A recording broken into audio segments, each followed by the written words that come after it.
funnest part of my days.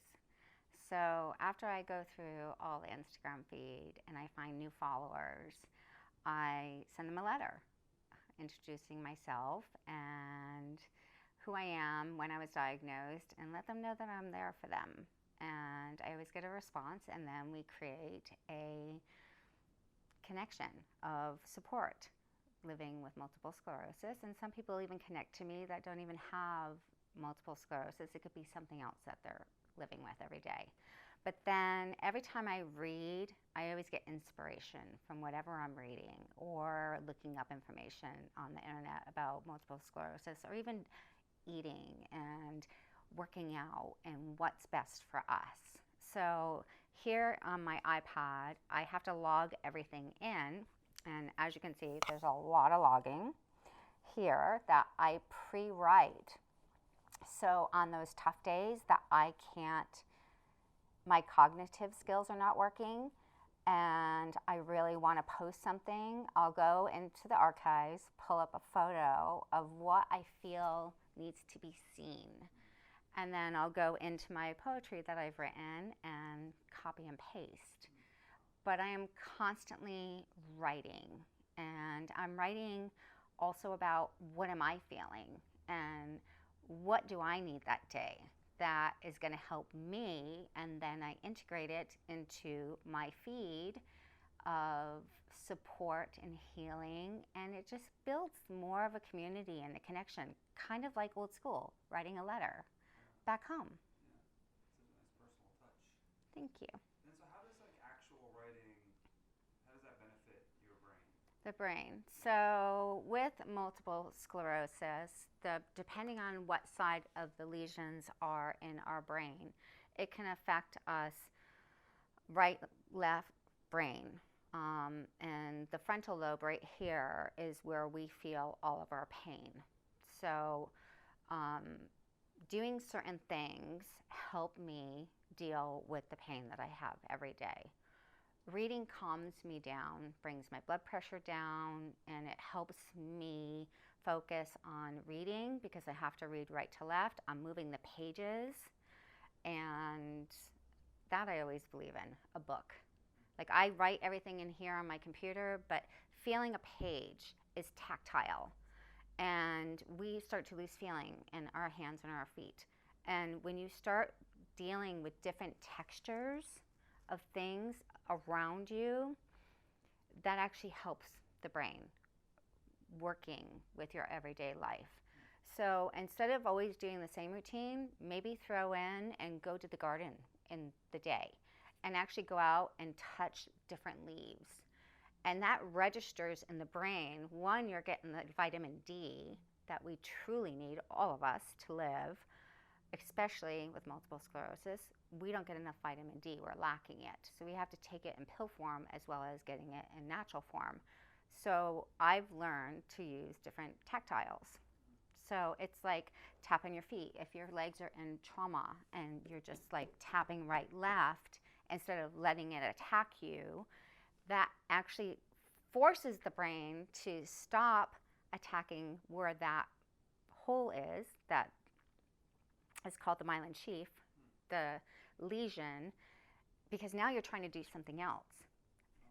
Singing helps tremendously. Listening to the music, singing out loud. I'm a horrible singer, but I love to sing out loud constantly in my car. It could be freezing and my roof is down. The sunlight is on me, I'm singing, the breeze, and all of those things around me in that environment are stimulating the thought process. I'm not just sitting in a room curled up in pain and just like focusing on the pain. When you focus on the pain, it becomes worse.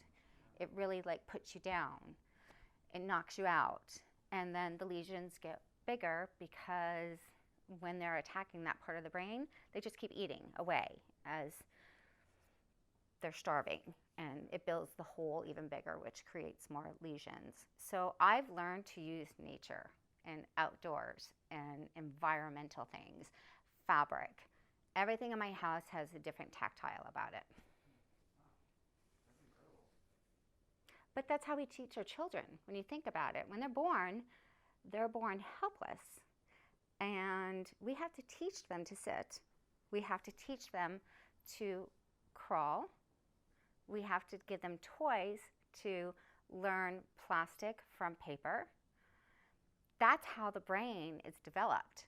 And when the brain is being attacked, you have to retrain your brain living with multiple sclerosis because those parts aren't working any longer. So in therapy, being in the gym is also tactile training. You're touching different things. You're doing certain parts of your body. Swimming is a great thing to do when you have MS. Hiking, incredible endurance. But then we get completely fatigued. But then we deal with elevations. But that also forces our body to walk differently, feel different strength. Then I ride horses, and I love riding horses, and I do hippotherapy. So with hippotherapy, I've actually gained more of my strength back learning how to ride a horse.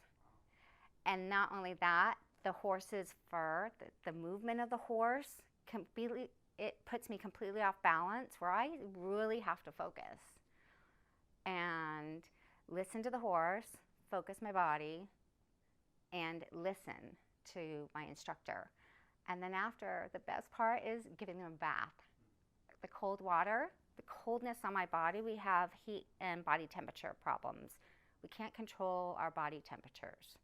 So we're either extremely hot or extremely cold. With that being said,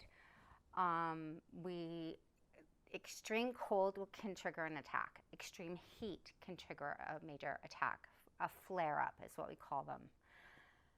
Being able to ride the horse, I get super overheated, extremely exhausted.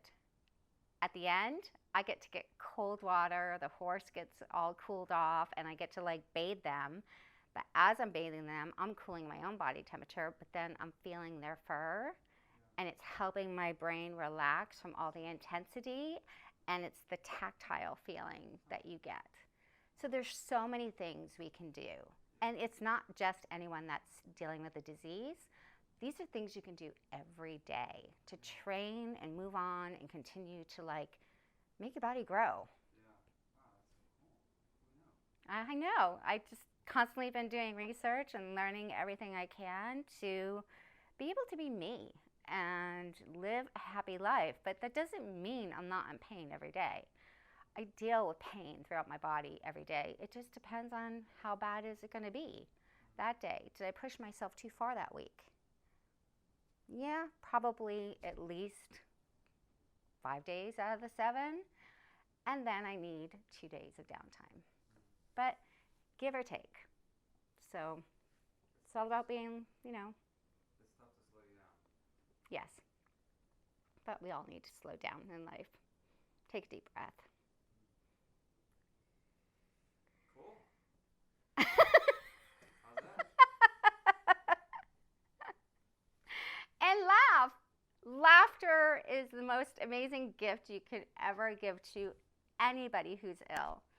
Anybody in life.